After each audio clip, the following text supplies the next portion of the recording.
for those who aren't familiar with me and my work, I'm Nathan Schneider, and I'm a professor of media studies at the University of Colorado Boulder, not far from where Benjamin is most of the time, and so grateful to share local community with him and others.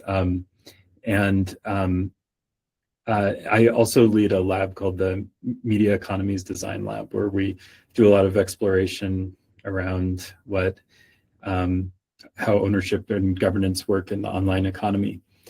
My latest obsession, as Benjamin indicated, is protocols, and with that, I have a lot of overlap with Open Civics work, and I've been really appreciating a lot of the publications that Benjamin's been putting out, and that and there's a lot of resonance with what I'm interested in, which is really to share with the wider world an interest that a variety of communities have developed over the years in protocol as a form of social organization and as a kind of living alternative to the kind of dominant institutional forms that we inhabit, particularly governments and corporations.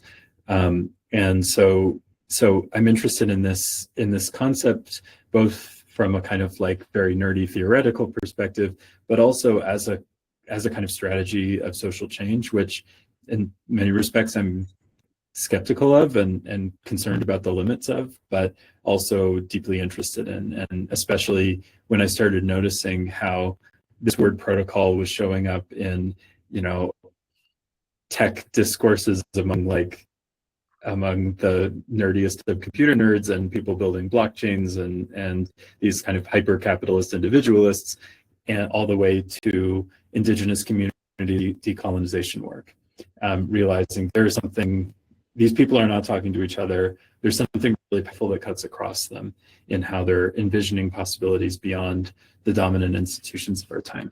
Okay, so with that in mind, I'm going to try to share my screen here, and let's make sure, see if this works. It looks like it's working. Can you see that all right? Okay. So I'm going to introduce one little piece of this book and research project I've been undertaking, which is kind of a half serious afterthought in the process of thinking about what protocols are, but one that I found kind of helpful and that is still very much in development. So I'm eager for your feedback. What are we talking about here? I think about protocols as patterns of interactions among agents. Benjamin and I have been talking about that definition. And so these can be really, this includes like social practices like handshakes, as well as technical practices. If you can think of computers as agents, in some respects, I think you can, even before agentic AI, something like TCP/IP or even a kind of protocol among agents. These are starting to be developed. They can be technical, highly specified. They can be social, very interpretive.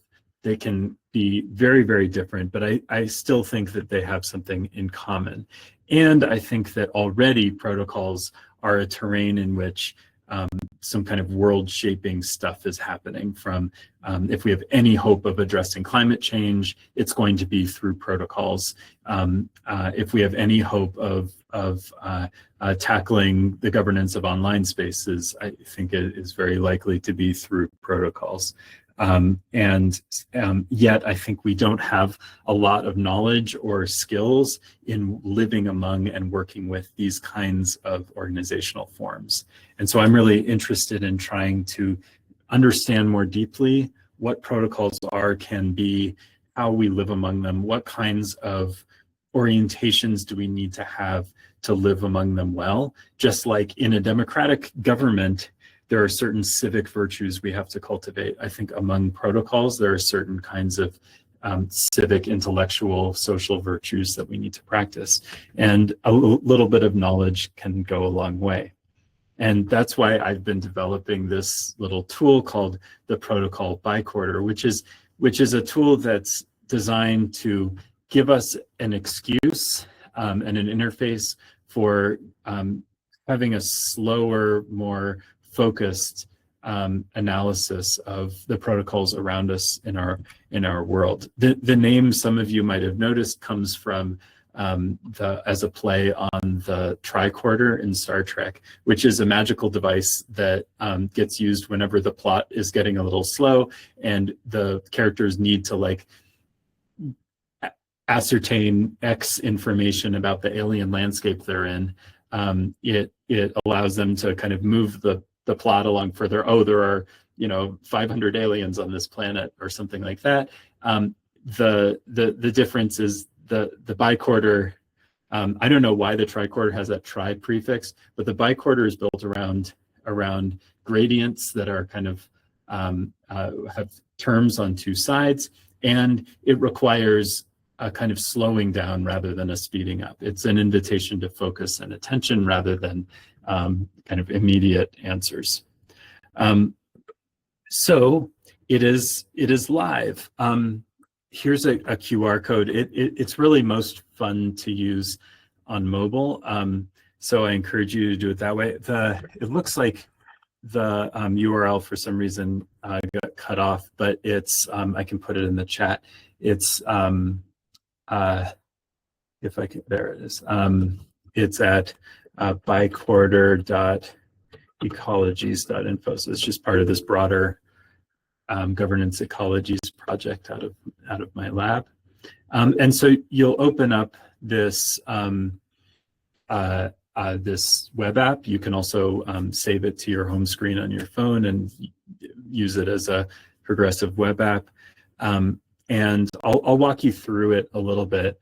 But in the meantime, while I'm doing this, think about what protocol is around you, most immediate in your life right now, whether it's the space you're in, the social space you're in, or a technical protocol that you are very familiar with, something that you have a relationship with that is a kind of pattern of interaction. Okay, so it can be anything. And I'm going to now just take you on a brief tour. The core logic of this, again, is a series of gradients. First, you enter in the name of a protocol. So, I mentioned handshake earlier, so I could say handshakes, and then I might describe it. You don't really have to. You can put a name or a handle for analyst, and then standpoint might be, I'm a handshaker. I could even say like, oh, I'm a kind of weak handshaker. So I have a certain relationship, and this is premised on the idea that your analysis is probably going to be influenced by your relationship to the protocol and your relationship to the power it mediates. Then it'll take you through a series of these gradients. The terms might not be super clear to you. In the mobile app, I think this is an error on the web version, but you should be able to click the names or press the names of the I see. The names just appear on the bottom. Sorry, and you'll see the definitions. If they don't make sense to you, they're kind of terms of art, vernacular, and so forth. So just look at those definitions. You can also look at it in a list mode where you can just see them all together, or you can alternate between the long form and the short form. So it defaults to just 10 questions, which are the ones that are kind of most salient in identifying the type of protocol it is, but the longer version has more like 30. If you want some more information about it, there's a little about page. So I want to give you all just a couple of minutes to carry out a reading. Maybe use that short form. If you like, at the end, you'll have the option to upload your reading. And what that will do is post your reading to a repository here that's public and that has other people's readings. So please don't upload anything that you're not comfortable sharing. But if you're willing to upload, I'd sure appreciate it. So let's take a few moments. Benjamin, how much time do we have left? We can go up to another 20 or so minutes. We have a little bit of flex, yeah. Okay, great. So why don't we take about 5 minutes to to do a reading. Take some time with the protocol you have in mind. Maybe even try the long form. If you leave any gradients empty, if they don't feel relevant, you can just leave them empty, no problem. If you don't know what they mean, you could also just leave them empty and skip to ones that feel more meaningful. Meeting scheduling, reception. What is reception? Can you say more about what you mean by that? Hey, hi everyone. Yeah, I've tried to be as simple as I could to just play with. I was referring to any reception, kind of, when someone new joins, like could be in person, could be in a call, a remote call. Good. So this would be the contest. Makes sense. Thank you. And hugging, that's a controversial one, right? Love how some people say, I'm a hugger. And there are a lot of like meta protocols around how do you decide whether to go for it. Agenda setting.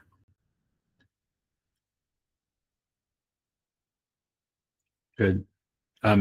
Jenny, if I may, are any insights on hugging? Did you notice anything about hugging while trying to analyze it? I noticed it's like so individual. Like it's so like it can include people, it can exclude people because there's this whole like bonding and who do you belong to. It's like definitely more appearing in like more informal context than like, you know, institutional, but it also does sometimes occur in in bigger organizations, depending on the type of people that work there. It's feels very nuanced. Like, yeah. Absolutely.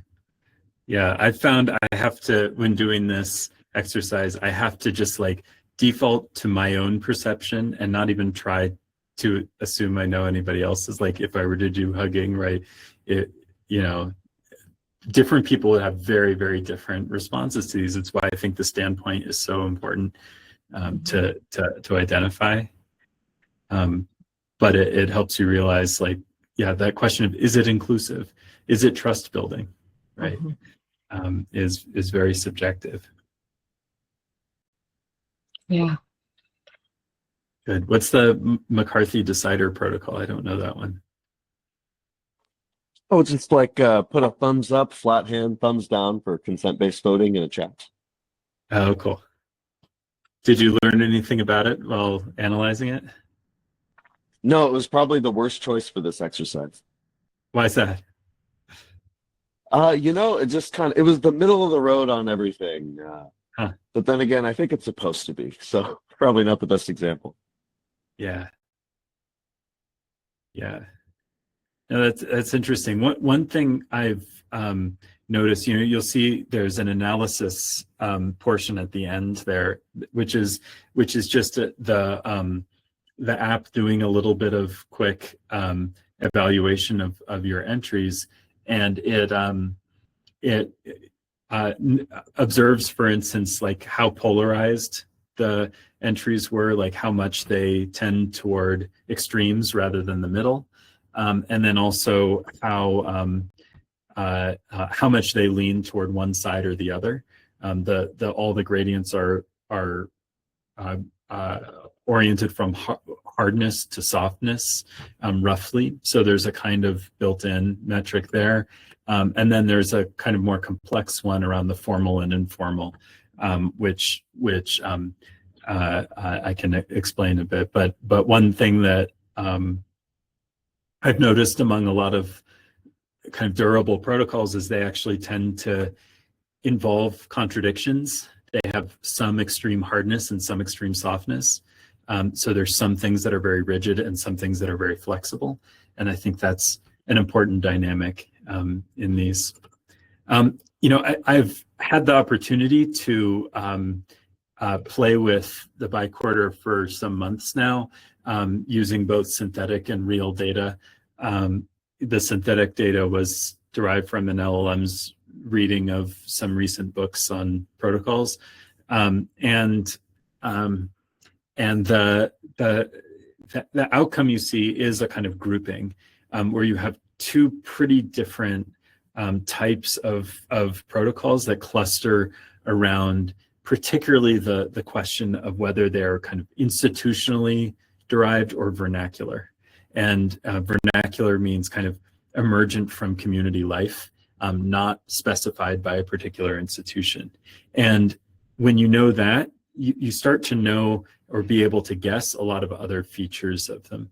And you recognize that actually these kinds of protocols, even though they have a lot in common, work very differently. They function differently. For instance, institutional protocols tend to build trust by transparency, whereas vernacular protocols tend to build trust through opacity.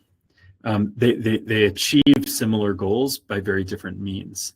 And this is, I think, one of the really exciting aspects of looking at protocols more carefully, is you recognize that they're really not all the same. Even that idea of open protocols that Benjamin mentioned earlier, maybe not all protocols should be open. Maybe some should achieve their goals by other means, and that doesn't mean that they're bad.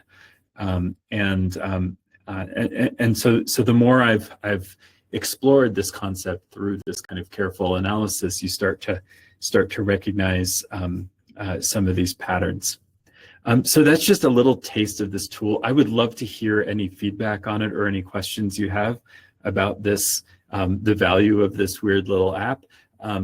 Whether you have any advice for how to improve it, I'm very much interested in doing so, making it useful in contexts other than somebody writing a book.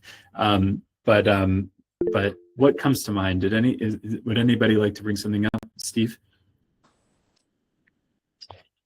Yeah, thanks, Nathan, and good to see you again, by the way. Yeah. I found myself wondering, is this being used as a taxonomy tool for existing protocols, which seems to, your analytics suggest that usage, right? But I also wondered about it as a normative tool, like, okay, I'm thinking about this protocol. Does this provoke, design points that I should have in mind that maybe I hadn't considered before? I could see it being useful for both, but on the latter, I found context. I needed more context around it to really characterize it. Just a protocol in isolation without the context, it was difficult to evaluate and assess. Yeah, that's a great point. In some respects, I think the description, maybe even the description, could be reoriented to provoke you to think about the context and to name it. Just because I don't want to tell you what the context is, only the analysts can know, but I think it's important for the analyst to go into this already knowing what is the context in which I'm experiencing this. Am I experiencing TCP/IP, not just my positionality, but in what part of the world? What am I trying to do? Am I sitting at a computer, or am I on a phone? Am I shooting a missile, or those things really matter. So no, analysts captured context for sure. Was what I was going at there. So, yeah. Good. And in terms of the prescriptive, I don't feel quite there yet. I do think that the insight around the kind of internal contradictions is one that I would hold, is just that recognition that if you're going to make some things very rigid, you might need to make some other things very interpretive and flexible. And I think you see that, for instance, in a lot of internet protocols. When you talk to people standardizing on the internet, they're often very, very militant about insisting on the things that the protocol does not specify, and keeping it flexible by leaving open a lot of things that might otherwise be specified. And so they're saying we're going to be rigid about some things, but very non-rigid about other things. And I think that's an expression of this. Similarly, that recognition that, okay, are you in the vernacular or institutional box might really change how you operate. For instance, with transparency, openness. if you're trying to build a vernacular protocol meant for a community for its own purposes, being transparent about everything might not be a good idea, because actually you're creating a porous boundary around that community that could really hinder its ability to build trust. So that to me is a kind of, in some respects, a prescriptive design insight that emerges from a kind of descriptive analysis. Well, real briefly, if I could just react to that, then I'll turn it over and let others chime in. But this was exactly an example of the context point. Institution has a sort of semantic baggage about it. But what about self-organizing social groups, right? And the opacity or transparency might, it's a very different answer if you're asking about for the people that are in the group and the people that are not in the group, right? Is there a membrane, right? Am I inside the membrane? Then I'm going to answer, one way. If I'm talking about people that are outside the membrane, so that would have changed my answers on a number of the gradient questions. Just being explicit about which viewpoint. Yeah, no, that's maybe there's more guidance there about standpoint that could help. The gradient on cosmo-local, there's one for macro and micro. I wonder if that captures it, or if it's kind of, I think it's intended to, because I don't see it correlated to scale. I see it just correlated to membranes. Mm-hmm. Oh, I was pointing to another question. Sorry, go ahead, Benjamin. Oh yeah, no, I'm just putting my facilitator hat on. We've got Jenny with their hand raised, and then also Anne asked a question in the chat. Might go to that, and then over to you, Jenny, if that's okay. Anne asked, and do you want to come off mute, or would you like me to read your question out loud? You can go ahead. Okay. Anne wrote, what happens when people write multiple protocols? I'm interested in the multidimensional space of this, where people balance various goals across protocols. That's part of why I'm encouraging people to upload their readings. There are a lot of things that I was not able to ascertain and wouldn't want to ascertain from synthetic analysis. And one of those is how how do people rate multiple protocols, and how do different people rate the same protocol? So I'm hoping that before long I'll have enough readings in there to be able to start identifying some of those patterns across personalities, or at least usernames. So the main answer is I don't know, and I'm super curious. So thanks for asking that. Jenny, to you. Thank you. It's actually Jenny. It doesn't matter that much, but I just kind of. Oh, thank you for correcting. So it's interesting. I definitely find the value in the process of doing it. Just like going through the motion, like being like reflecting. It's like good reflection prompts. I definitely feel cautious around. Oh, this is like a, an answer to, this is like a guide that I could like apply all the time, because the human, especially like when I'm thinking like, okay, if a plant shows certain signals of like I haven't followed the protocol and the plant shows certain signals of like sickness, there are like 5 different things that I can do to like change that. With a human, there's like tendencies, but it's like just a little bit more it just feels more complex and messy, the whole human world in that regard. Especially like social interactions. And also I was thinking, like, depending on what my recent experience has been, I might answer the questions like differently, right? Like when you say trust, trust is built in through opacity in like more vernacular spaces. And I'm like, well, but vulnerability is transparency. Like showing yourself vulnerable is transparency, and it's like one of the most immediate connecting forces in the world, right? So it's almost like contradictive, and what does opacity mean in the context of community? And so I guess the context question that Stephen brought up is really, really important. Yeah, and I was thinking, one more thing. I was thinking that maybe having like a clear purpose and goal with which I go into this protocol, what I want to achieve, makes it a little easier. I feel like it might narrow the decisions I make. Like, I don't know, it's just something around a goal, to add a goal, I think. I love that. I love that question. Purpose. I mean, certainly, yeah.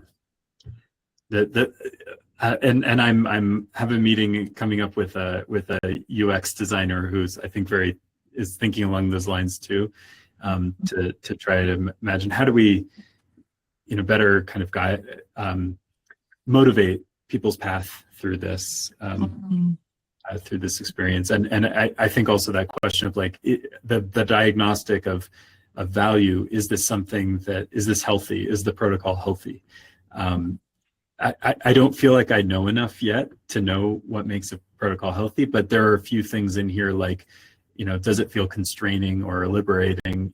Might be a signal. And maybe there could be an analysis that averages or something some of those important points and says, does this feel like this is working for you? But thank you.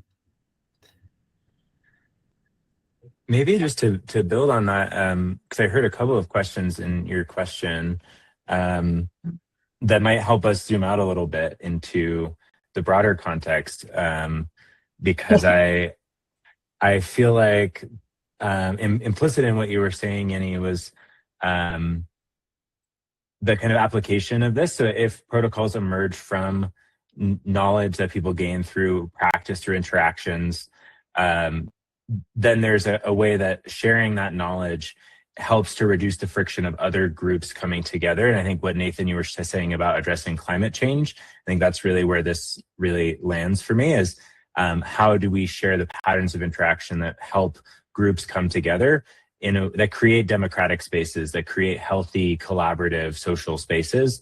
That to me are the kinds of protocols I'm interested in. And I think the frame of protocols becomes interesting because it enables that kind of evolutionary adaptation and the sharing of that knowledge. And then there's also the problem then of like, how do they adapt over time, and how do they not become rigid impositions where they, and so I feel like we need some sort of language to be able to describe the components of protocol, so that there can, almost like DNA is able to reconfigure because it has this very simple pattern language of components. And so what I've been trying to work towards is, what is a taxonomy for social protocols, the kinds of patterns of interaction that groups need at a kind of fundamental level. And that has just sort of broken my brain trying to do that. And so I wonder if maybe there's a more empirical methodology that is going to come out of this bicorder work that might reveal a kind of taxonomy of protocols that might make them more shareable and interoperable. And then I also know you're doing the oral history project with protocols as well, and interviewing a lot of folks in a more kind of in-depth way, and also drawing on some really cool references to indigenous practices of the wampum belt, and how protocols kind of form this sort of, or how we can distill these patterns from listening to people's real stories of actual experiences on the ground. So I'm wondering if you could kind of zoom out for us a little bit and share like where you see this work going, what kind of insights you're hoping to derive from the bicorder that might evolve into, the next phase of this work. Yeah, thank you. I mean, the taxonomy piece is an important one for me. And for instance, this chart is an example of it. And actually, it just helped confirm my interpretive analysis. I a year before starting to devise the bicorder, I developed this kind of distinction around vernacular protocols, and it's a chapter of the book, and it's become a kind of major frame for me. And it turned out in the way the analysis works that is statistically a very important distinction, one that is predictive of other outcomes. And so in some ways, I found it useful just as a kind of confirmation of something I had more intuitively suspected. There may be ways in which the data is polluted by that, like bias in some ways that I'd already framed this in a certain respect, but I think it's valuable. And I think the more, the better the readings we can get, and the more of them we can get, like we might start to see some other patterns emerging. This separation, for instance, was one that took me a little while to get to. In playing around with the data, it wasn't obvious at first. Actually, if you just look at hardness and softness, which is pretty close, you see a linear distribution, not this really clear cluster. And so I'm continuing to kind of prowl through the readings and see what other kinds of patterns emerge here that are not quite so intuitive. One other concept that's really important here to me in the project is around sovereignty and what sovereignty means in the context of protocols. How does that work differently than other kinds of sovereignty that we might be used to? So so it's an ongoing kind of dialogue with my largely interpretive methods, and so I appreciate you taking a chance on it and playing with me a little bit here today. I'm still very much learning from this and trying to figure out what how do we develop a kind of science of protocols. And I'm not the only one, so I've learned a lot, for instance, from the Summer of Protocols project, which has a ton of really great people, probably some overlap here. The As for Protocols project out of the Vera List Institute, which is a kind of art-driven and very indigenous and BIPOC-led project. And so there's a lot of work going on in different places, and I think it's a really it's a field that I think we're just beginning to wrap our heads around. So yeah, thank you for taking the time and for joining me on this a little bit. Oh, well, thank you so much, Nathan, for sharing your work with us. And yeah, I feel like this is the year of protocols for me in terms of disaster response, disaster preparedness, and community sovereignty. So yeah, I'm really looking forward to finding ways that this community can weave into this research and contribute protocols that they're gleaning from actually working with on the ground communities to do mutual aid or disaster relief. I think those are the kinds of protocols that we're going to really need a lot more of in the imminent future. So thanks for seeding this conversation with us. Absolutely. Thanks for having me. Take care, y'all.